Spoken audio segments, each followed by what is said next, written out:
पण निश्चितच आपल्या सहकार्यामुळे आपण या वनी विधानसभा क्षेत्रात अतिशय मोठ्या मताधिक्यांनी आपण विजय प्राप्त करू। यानंतर वनी विधानसभा क्षेत्राचा 2014 पासून विकासाच्या माध्यमातून कायापालट करणारे विकास पुरुष, मतदारसंघातील कानाकोपऱ्यात विकास खिचून आणणारे वनी विधानसभा क्षेत्राचे लोकप्रिय कर्तव्य तत्पर आमदार संजू रेड्डी बुरा साहेब हे मार्गदर्शन करतील। भारत माताचे, भारत माताचे, वंदे वंदे। परमपूज्य भारत माता, महामानव, विश्वरत्न, विश्वभूषण, भारतरत्न डॉक्टर बाबासाहेब आंबेडकर, छत्रपती शिवाजी महाराज, क्रांतीसूर्य बिरसा मुंडा यांना प्रथम अभिवादन करतो।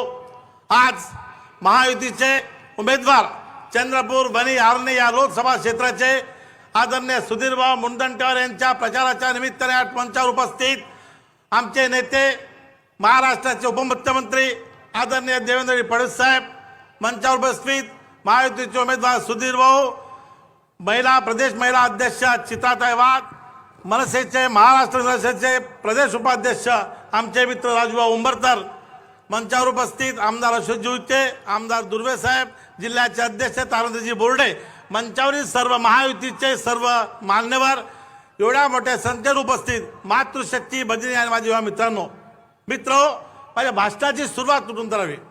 10 वर्षापूर्वी वनीचा झालेला विकास आणि 10 वर्षात झालेला विकास त्या सुरुवात इथून करणार आहोत आपण। मला खरं तर मी आपल्या सर्वांच्या मनापासून हृदयापासून आभार मानतो, माझ्यासारख्या सामान्य माणसाला या विधानसभेचा आमदार म्हणून दिलं। आता राजूभाऊ बोलले जात समाजबद्दल, तर मी तर अतिशय हृदयापासून आभारी आहे। माझ्यासारख्या सामान्य माणसाला मी ज्या समाजाचा, फडणवीस साहेब माझ्या समाजाचे फक्त 700 मतं या विधानसभा क्षेत्रात आहे आणि मी 27,000 मतांनी या समाजाने, या सर्व नेत्यांनी, या समाजाच्या सर्व मान्यवर निवडून दिलं। मी समाजाचा अतिशय मनापासून आहे। समाज जात हा शब्द राजकारणातून केव्हा बंद झाला? 2014 मध्ये जेव्हा मी या विधानसभेचा आमदार झालो, या 10 वर्षात मधातले 2.5 वर्ष सोडता आपण विकास पाहिला। या शहराचा सिमेंटचे रस्ते असो, पिण्याच्या पाण्याचा प्रश्न असो, नाट्यगृह असो, अनेक उद्यान असो, वनी ग्रामीण क्षेत्राचे रस्ते असो, बजेटच्या माध्यमातून सर्व रस्ते असो, जेवढं करता आले तेवढं प्रामाणिकपणे करण्याचा प्रयत्न केला। परंतु बंधूंनो, आज खऱ्या अर्थाने देशाची इतिहास आहे। ही देशाची निवडणूक आहे। या देशाचे प्रधानमंत्री आदरणीय नरेंद्र मोदी यांच्या हात भरतड करायच्या 10 वर्षात देशाच्या प्रधानमंत्री केलं आपण जेव्हा पाहतो, आज खऱ्या अर्थाने विकसित भारताचं स्वप्न आपल्या साकार करायचं आहे।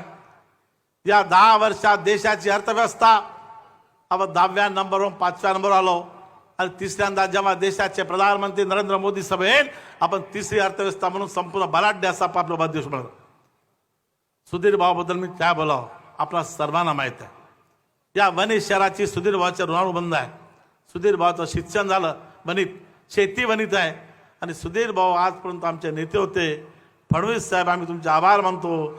सुधीर भाऊला आमचे लोकसभेच्या प्रतिनिधी म्हणून आमचे प्रतिनिधी आपण दिलं आणि अट्टा मोठा विश्वास सांगतो, सुधीर भाऊ निवडून येणार याबद्दल दुमत नाही। परंतु निवडत असताना या वनी विधानसभेतून सर्वात जास्त लीड द्यावं ही तुमची आमची जबाबदारी आहे आणि आमचे राजूभाऊ उंबरकर आमच्या सोबतीला आहे। बंधूंनो, आपण पाहत आहोत राज्याचे प्रश्न, विधानसभेचे प्रश्न, रस्ते, वीज, पाणी आपण तर केला आहे। प्रधानमंत्री मोदी साहेबांनी जलयुक्त शिवाराच्या माध्यमातून, जलजीवनाच्या माध्यमातून प्रत्येक घरापर्यंत नळाचं पाणी पोहोचवलं आहे। परंतु आज खऱ्या अर्थाने अजूनही आपल्या देशाशी संबंधित, केंद्राशी संबंधित अनेक प्रश्न आहे। आपण WCLचा जे आपण रेल्वे सायडिंग पाहत आहोत, वनी शहराचं अजूनही प्रदूषण आहे। हे जर सुधीर भाऊ खासदार झाले, मी लिहून देतो तुम्हाला, वर्ष 2 वर्षाच्या आत इथं वनी शहराचं रेल्वे साईड हटून जाते। सुधीर भाऊ, WCLचे अनेक प्रश्न आहेत। WCLच्या अनेक जमिनी शेतकऱ्यांनी दिल्या आहे। 90% जमिनी अधिराज्य WCLला, परंतु अजून 10% 15% जमिनी शिल्लक आहे। त्या शेतकऱ्यांना अतिशय मानसिक त्रास होत आहे। अनेक गावाचा पुनर्वसनाचा प्रश्न आहे। पिंपरी असो, पिंपळदा असो, उतने असो, अजूनही 10 वर्षाहून पुनर्वसनाचे प्रश्न पेंडिंग आहे। अशा WCLच्या प्रश्नावर सुद्धा आपण निश्चितपणे वाचा फोडणार, आम्हाला विश्वास आहे। राहिले प्रश्न आदरणीय आमचे नेते फडणवीस साहेब आहे, तुम्ही निश्चिंत राहा। जे प्रश्न आहे मी अजूनही 6 महिने आमदार म्हणून शिल्लक आहो, कारण ते मी तुमचा खऱ्या अर्थाने मी त्रास सेवक आहो।